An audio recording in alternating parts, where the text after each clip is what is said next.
विघ्नहर्ता श्री गणेश, श्री गणेश, श्री गणेश। इस प्रकार कृपा की प्रभु ने अपनी भक्त बेला पर और महाराज को भी बाद में मोक्ष मिला। मुझे विश्वास है मेरे पिता को भी प्रभु की कृपा से मोक्ष प्राप्त हुआ और वो प्रभु के निकट ही हैं। अब तो तुम्हें भी ज्ञात हुआ होगा, गोस्वामी तुलसीदास भक्त गणपति भट्ट जैसे बड़े बड़े भक्तों के लिए ही नहीं अपितु साधारण भक्तों के लिए भी प्रभु आते हैं। बस हमें ही उनके होने के आभास प्राप्ति के योग्य होने की आवश्यकता है। इसलिए प्रभु दर्शन दें अथवा नहीं, वो अपने भक्तों की सहायता अवश्य करते हैं और विश्वास रखो वो तुम्हारी भी सहायता अवश्य करेंगे।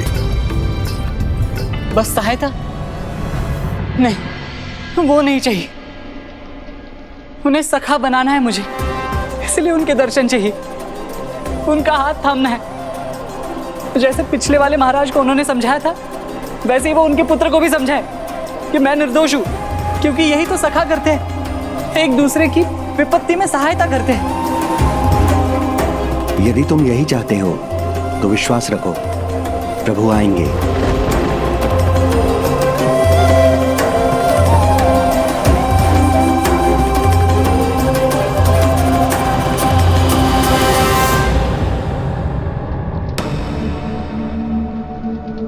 अभी मैं समझा कि प्रभु क्यों नहीं आ रहे। आपके पिताजी ने प्रभु में अटूट विश्वास दिखाया और कारावास का मंदिर बनाकर वही पूजा आरंभ की, तभी उन्हें प्रभु की कृपा हुई।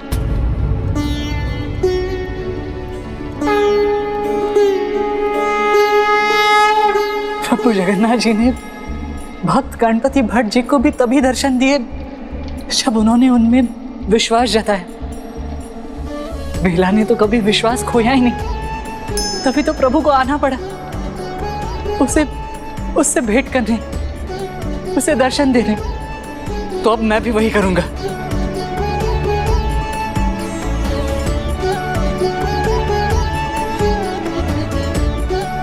संपूर्ण विश्वास के साथ मैं भी ये मानता हूं कि जो होता है प्रभु इच्छा और उनकी लीला के अनुसार ही होता है। मैं उनकी इच्छा से जाऊं तो अब ये कारागृह मेरे लिए उनका मंदिर है और अब मैं यही उनकी पूजा अर्चना करूंगा। मैं भी देखता हूं कि प्रभु कैसे प्रसन्न नहीं होते, कैसे मेरे पास नहीं आते।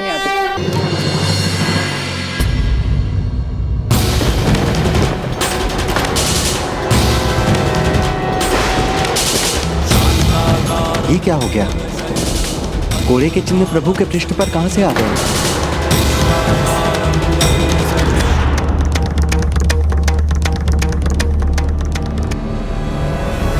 हे प्रभु, क्षमा कर दे मुझसे भूल हो गई।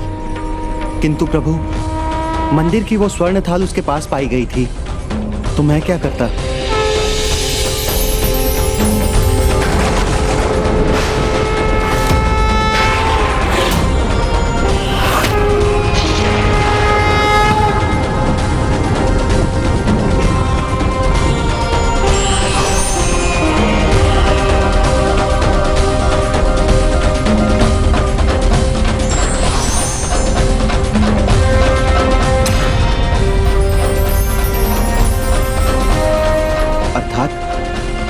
प्रभु ने जो कहा वो सत्य था, उसने वो थाल नहीं चुराई थी। हे प्रभु, मैं अभी जाकर अपनी भूल सुधारता हूं।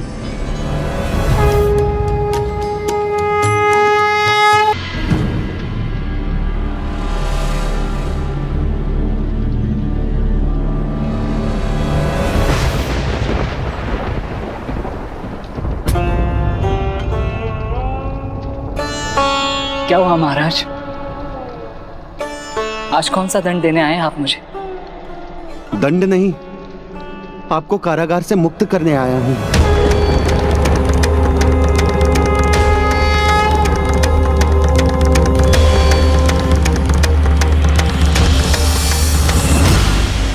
कोड़े इनके पृष्ठ पर बरसे, किंतु घाव हुए प्रभु जगन्नाथ जी के पृष्ठ पर। बस इतना पर्याप्त है इनको निरपराध प्रमाणित करने के लिए। किंतु ये आपको कैसे ज्ञात महाराज? स्वयं प्रभु ने मुझे इस सत्य का भान करवाया। अब मुझे विश्वास है वो स्वर्ण थाल भी इनके पास प्रभु की कृपा से आई होगी। मैं आपको मुक्त करता हूं। इतना ही नहीं, अब आपके यहाँ निवास का, आपकी सुख सुविधा का संपूर्ण दायित्व मेरा है।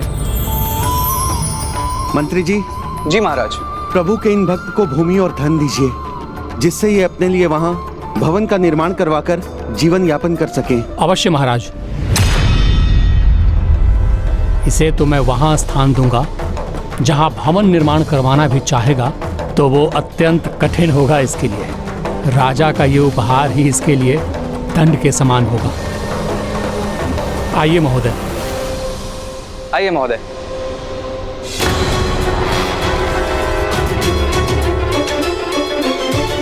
क्या हुआ? आप जा क्यों नहीं रहे हैं? कारागार से मुक्त नहीं होना चाहते? इस सब का अर्थ है कि प्रभु मेरी सहायता कर रहे हैं। वही किया ना उन्होंने जो उन्होंने पुजारी जी की रक्षा के लिए किया था। किंतु वो महाराज को दर्शन दे सकते हैं, तो फिर मुझे क्यों नहीं? मुझे क्यों नहीं दर्शन दी? ऐसा क्यों कर रहे हैं वो?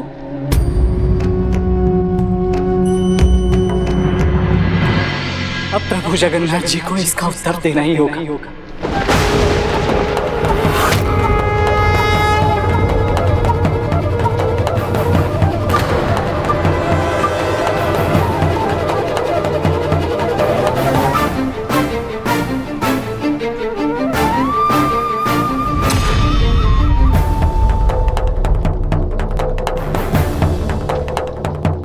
अन्य सभी भक्तों को उनके आराध्य के रूप में दर्शन दिया आपने।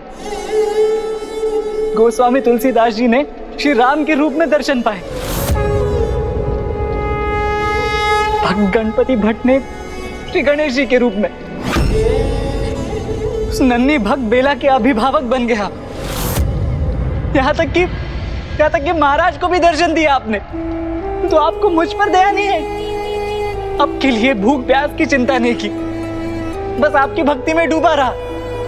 जिस प्रकार माता लक्ष्मी आपके मन मंदिर में बसती है, उस प्रकार अपने मन मंदिर में बसाया आपको। फिर क्यों नहीं आए आप प्रभु? कहीं का राजपाट थोड़ी मांग रहा हूं, बस मित्रता ही तो चाहता हूं आपसे। इतना ही चाहता हूं कि आप आकर मेरा हाथ थाम ले। कि ये भी अधिक है प्रभु? मेरी सहायता कर रहे हैं आप, किंतु मेरा हाथ नहीं थाम रहे। प्रभु ऐसा क्यों कर रहे हैं आप? आज आपको इसका उत्तर देना ही होगा मुझे। आज आपको इसका उत्तर देना ही होगा मुझे। आज आपको इसका कारण बताना ही होगा प्रभु।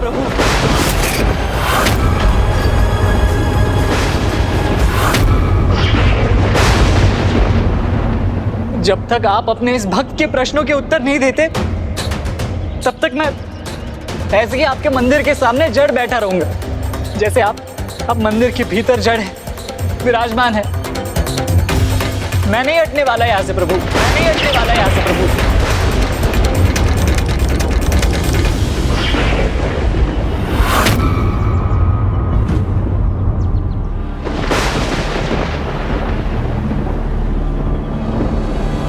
फिर क्या हुआ गजानन? प्रभु आए अपने भक्त माधवदास को दर्शन देने, भक्त के प्रश्न का उत्तर देकर उसका हाथ थामने। प्रभु जगन्नाथ जी माधवदास का हाथ थामने अवश्य आते, यदि उसके हाथ मुक्त होते। माधवदास का हाथ मुक्त नहीं था? मैं कुछ समझा नहीं प्रभु। ध्यान से विचार कीजिए पुष्पदंत जी। हठ और क्रोध ने उसके दोनों हाथों को जकड़ रखा था। एक हाथ प्रभु को बुलाने के हठ में, तो दूसरा प्रभु के न आने के क्रोध में लिपटा था। हठ व्यक्ति को दुर्बल करता है, तो क्रोध व्यक्ति की बुद्धि को नष्ट कर देता है। और जब बुद्धि नष्ट हो जाती है, तो व्यक्ति के विचार भी कलुषित हो जाते हैं। प्रभु जगन्नाथ तो इसी प्रतीक्षा में थे कि माधवदास हठ और क्रोध का त्याग करे और वो उसका हाथ थाम ले।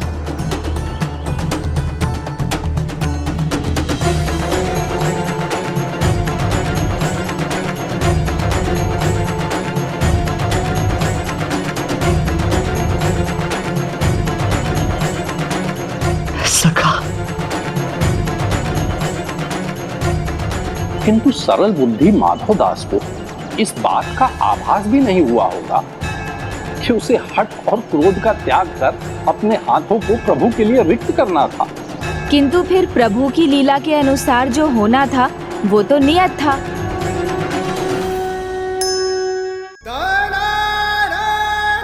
ठीक है, कोई बात नहीं प्रभु, आप मत आइए।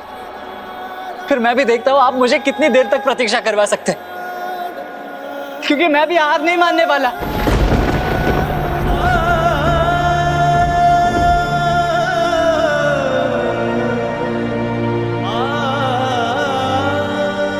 अपने भक्तों के लिए श्री गणेश और श्री राम के रूप धरने वाले आप ही है ना प्रभु। एक छोटी सी बालिका को भी आपके दर्शन मिल सकते, तो फिर आपने मुझे क्यों अपने दर्शन से वंचित रखा है? बेला पर तो इतना स्नेह आया आपको कि उसे स्नेह से अपने अंग से लगा लिया आपने। मेरा हाथ थामने में आपको संकोच क्यों हो रहा है? शांत मत रहिए प्रभु, उत्तर दीजिए। भैया, आपका भक्त अपने हठ में आपको धर्म संकट में डाल देगा। बाल हट है इसका। सुभद्रा, तुमने सत्य कहा था, समय से पहले और योग्यता से अधिक कभी किसी को कुछ नहीं मिलता। और कान्हा, इसलिए जब तक तुम्हारे इस भक्त को तुम्हारे दर्शन मिलने का उचित समय नहीं आता, तुम इसे दर्शन देकर अपना नियम भंग नहीं कर सकते। वहीं दूसरी ओर तुम्हारा यह हठी भक्त जो मंदिर के बाहर बैठा था, अब यहीं बैठकर गुस्से में बड़बड़ाता रहेगा, तुम्हें पुकारता रहेगा। अब तुम क्या करोगे कान्हा? मैं अपने किसी भी भक्त को विकार में लिप्त नहीं देख सकता। उनसे मुक्त होने का ज्ञान इसे देना ही होगा, क्योंकि भक्ति में केवल भक्ति का शुद्ध भाव ही होना चाहिए। क्रोध और हठ, इन दोनों का इसमें कोई स्थान नहीं। किंतु इसे देखकर तो ये प्रतीत नहीं होता जैसे ये इतनी सरलता से बदलने वाला है। सभी आपको करुणा निधान, कृपालु, दयावान व्यर्थ में ही पुकारते, व्यर्थ में ही पुकारते, व्यर्थ में ही पुकारते।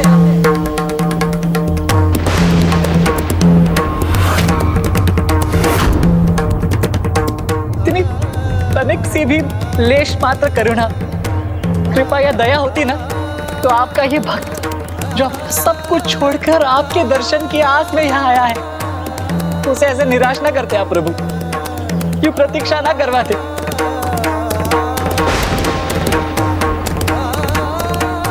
ठीक है, तो फिर ये सत्य ठहरा प्रभु, आपके नामों के विपरीत है आपका स्वभाव, आपके नामों के विपरीत है आपका स्वभाव, आपके नामों के विपरीत है आपका स्वभाव।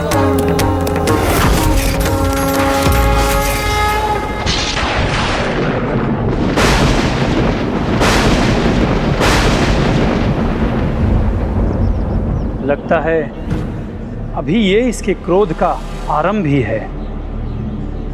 किंतु हमें ये स्मरण रखना चाहिए, निकपट, निर्दोष और सौम्य भक्त हम पर पूर्ण अधिकार रखते हैं। उनके मन में यदि हमारे लिए अथाह प्रेम है, तो प्रेम से क्रोध का आना भी स्वाभाविक है। मैं स्वयं उसे शांत करूंगा। मुझ पर क्रोध करने का अधिकार भी तो है उसे।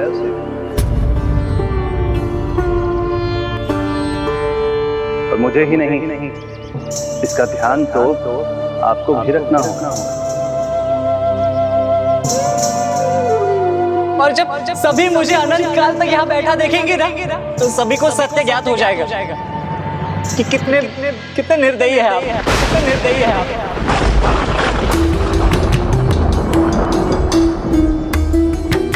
मैं फिर कह रहा हूं प्रभु, मैं यहां से हिलने वाला नहीं हूं।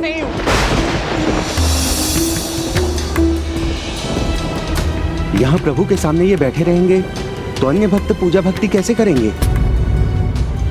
इससे तो अच्छा होता महाराज ये कारागार में ही रहता।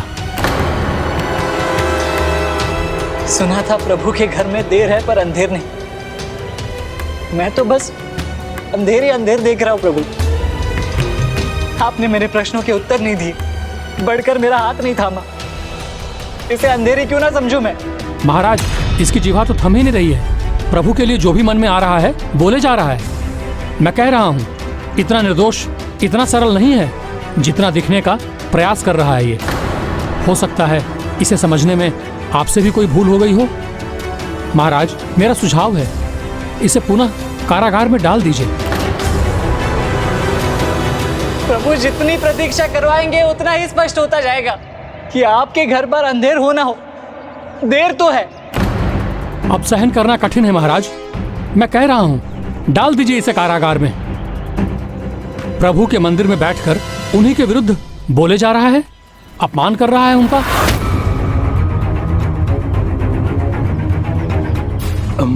महाराज,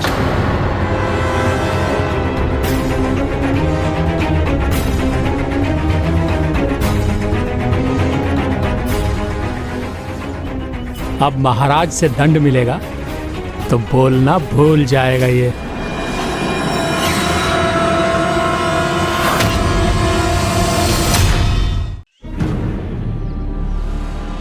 माधवदास, मैं आपके मनोभाव को भली भांति समझ रहा हूं। जिससे व्यक्ति प्रेम करता है उसी से अपेक्षा करता है, उसके पूर्ण न होने पर क्रोध भी जताता है।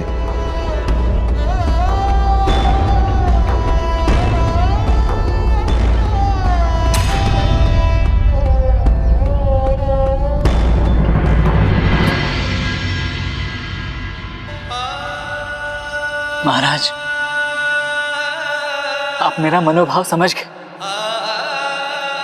किंतु जिन्हें समझना चाहिए वो तो नहीं समझे ना। किंतु यदि इन्हें लगता है कि मैं इनके दर्शन पाने के या इनके द्वारा हाथ थामे जाने के योग्य नहीं, ये मुझे एक संकेत भर दे दे, तो फिर मैं यहां नहीं रुकूंगा। उसी पल यहां से चला जाऊंगा। इस जगन्नाथपुरी को भी त्याग दूंगा। एक बार भी मुड़कर नहीं देखूंगा। एक बार भी मुड़कर नहीं देखूंगा। विश्वास रखिए माधवदास, प्रभु जगन्नाथ जी आपको यहां से कहीं नहीं जाने देना चाहते।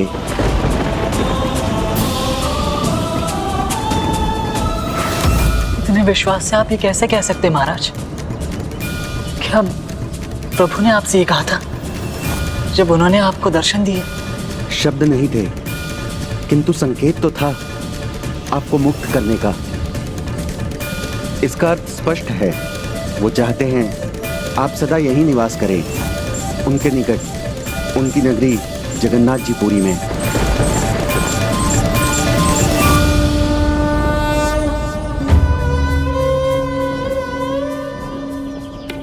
उचित है महाराज, यदि यही संकेत है तो फिर मैं यहीं रुकूंगा।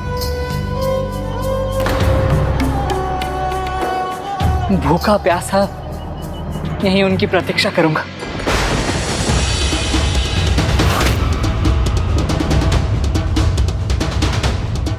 ऐसा कर आप प्रभु को कष्ट देना चाहते हैं। कष्ट? उन्हें कैसा कष्ट? स्मरण कीजिए, आपको कोड़े पड़े थे तो कष्ट आपको नहीं प्रभु को हुआ था। वैसे ही भूखे प्यासे आप रहेंगे तो कष्ट किसे होगा भला?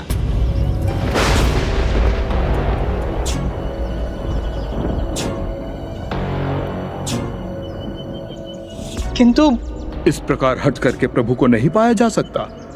उन्हें पाना है तो उनके दिखाए मार्ग को पहचानिए और उसी पर चलिए। जैसा कि आपने स्वयं कहा, प्रभु जगन्नाथ जी के द्वार पर देर हो सकती है, अंधेर नहीं। इसीलिए जब समय आएगा तो वो आपका हाथ अवश्य थामेंगे। किंतु तब तक मैं करूं तो क्या करूं? प्रभु की भक्ति कीजिए। जिस धर्म पथ पर प्रभु ने चलने के लिए प्रेरित किया, उस धर्म पथ पर निरंतर चलते रहिए। और इस सब के साथ जो भूमि मैं आपको दे रहा हूं, उसे स्वीकार कर वहां कुटिया, भवन जो भी निर्माण करना चाहते हैं अवश्य कीजिए। और इस प्रकार जगन्नाथ जी पुरी आपके प्रभु के साथ आपका भी निवास स्थान बनेगी।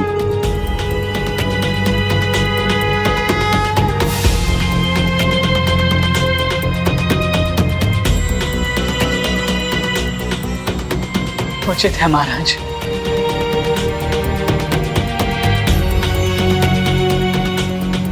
मुझे आपकी भूमि भेंट स्वीकार है। प्रभु चाहते हैं कि मैं उनकी प्रतीक्षा करूं। मैं यही जगन्नाथपुरी में ही रहूंगा। प्रभु को दिखाई दे या नहीं, मैं उनके दिखाए मार्ग पर ही चलूंगा।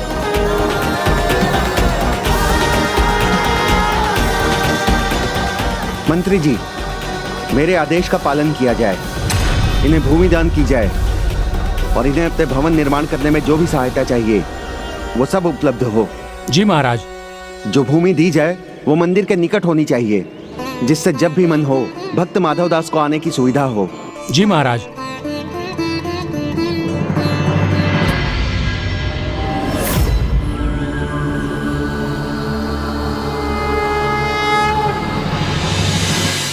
आइए आइए भक्त महाराज, लीजिए, ये भूमि आपके लिए ही है।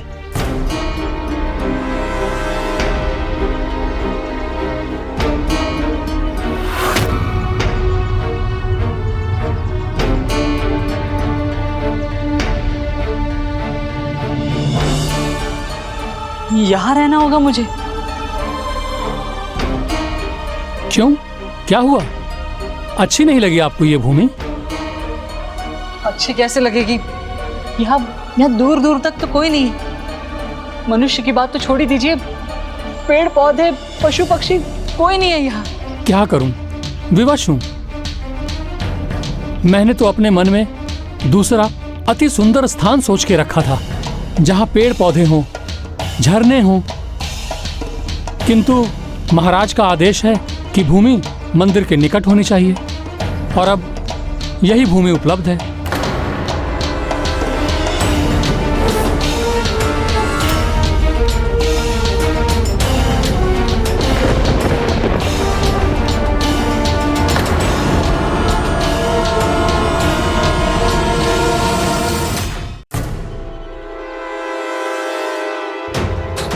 किंतु आपको भूमि आदि का क्या मोह? आप तो प्रभु के सच्चे भक्त हैं। प्रभु जगन्नाथ जी की प्रतीक्षा में हैं कि वो आएं और आपका हाथ थामें।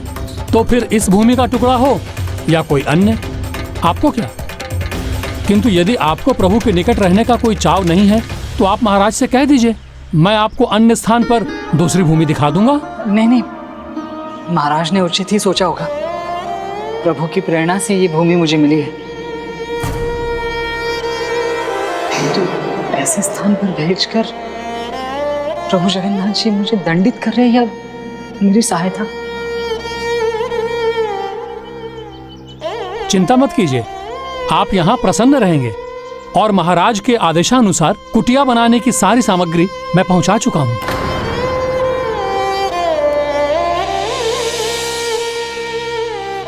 अब आप कुटिया बनाना आरंभ कर सकते हैं। अब मुझे आज्ञा दीजिए। कुटिया मुझे अकेले ही बनानी है क्या? मैं आपकी सहायता तो करना चाहता था, किंतु राज्य का मंत्री हूं, इसलिए अनेकों दायित्वों को संभालना होता है।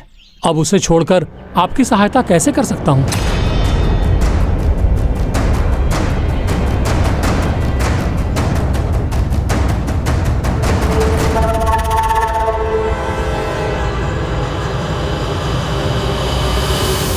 ऐसी कड़कती धूप में कुटिया बनाने का प्रयास भी करेगा तो इसके प्राण ही संकट में आ जाएंगे।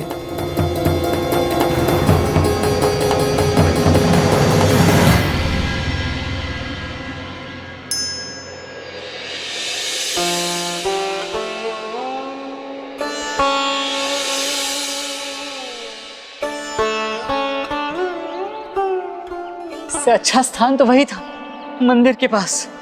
वहां कम से कम वृक्ष की छांव तो थी। पता नहीं महाराज के मन में क्या आया जो मुझे यह भूमि दे दी। जैसे स्वयं प्रभु जगन्नाथ जी मेरी सहायता के लिए आएंगे। तो क्या आप जाएंगे भैया? जाकर उसकी सहायता करेंगे? मेरा भक्त है, उसकी सहायता मैं नहीं करूंगा तो और कौन करेगा? जो प्रभु एक बार भी मिलने नहीं आए, वो भला इतनी धूप में मुझसे मिलने क्यों आएंगे? माधवदास, समझ लो, जो करना है वो स्वयं ही करना पड़ेगा। वैसे भी किससे आस लगाए बैठा प्रभु जगन्नाथ जी को भला भला क्या आवश्यकता है मेरी सहायता करने की। कान्हा, कहाँ जा रहे हो? वो तुम्हारे प्रति इतना असंतोष जता रहा है और तुम हो कि उसकी सहायता करने जा रहे हो।